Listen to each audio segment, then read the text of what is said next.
Hi good morning. आज हम जानेंगे इम्पोर्टेंट इंडियन किंग्स और डिनेस्टीज के बारे में। भारत बहुत खूबसूरत देश रहा है और यहाँ राज किया है बहुत सारे राजाओं ने।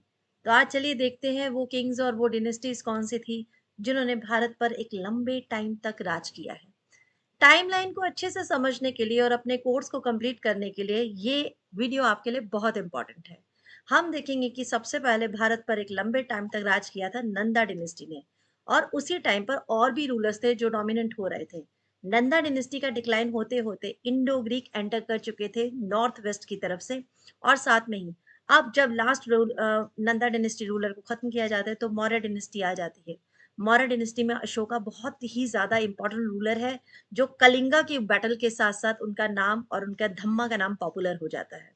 संगम चेरा साउथ में काफी पॉपुलर होते हैं। संगम जो इम्पोर्टेंट उस समय टैनुअर है जब संगम लिटरेचर लिखा जाता है।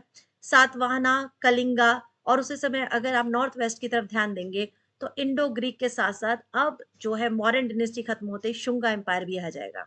शुंगा एम्पायर सातवाहना तब डेक्कन में चला जाता है, और डेक्कन के साथ साथ इंडो ग्रीक अब बटेंगे।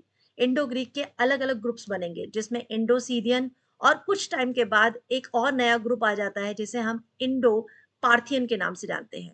इंडो सीरियन बहुत छोटे ग्रुप बन के रह जाता है काफी टर्नओवर आते आते। अब हम एडी में पहुंच चुके हैं और 80 एडी के पास इंडो पार्थियन अब काफी कम एरिया जो है कवर कर रहा है। बट उसके बाद जो कुशाना आते हैं, कनिष्का रूलर, वो 250 एडी तक रूल करते हैं, और उस समय शका ईरा भी आता है। कालाभ्रास और भक्ति चेरास काफी डेवलप्ड उस समय होते हैं और उनकी हिस्ट्री में काफी इंपॉर्टेंस भी है।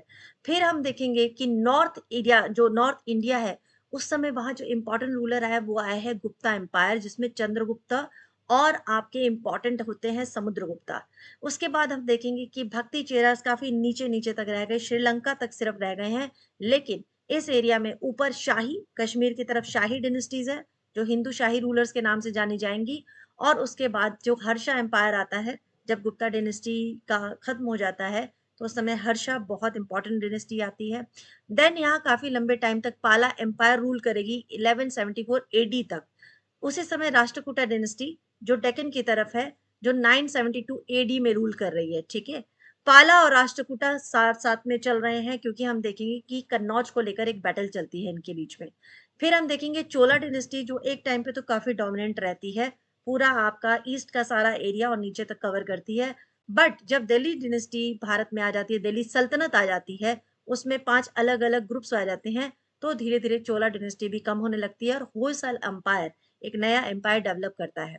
होयसल एम्पायर 1343 एडी तक रूल करता है।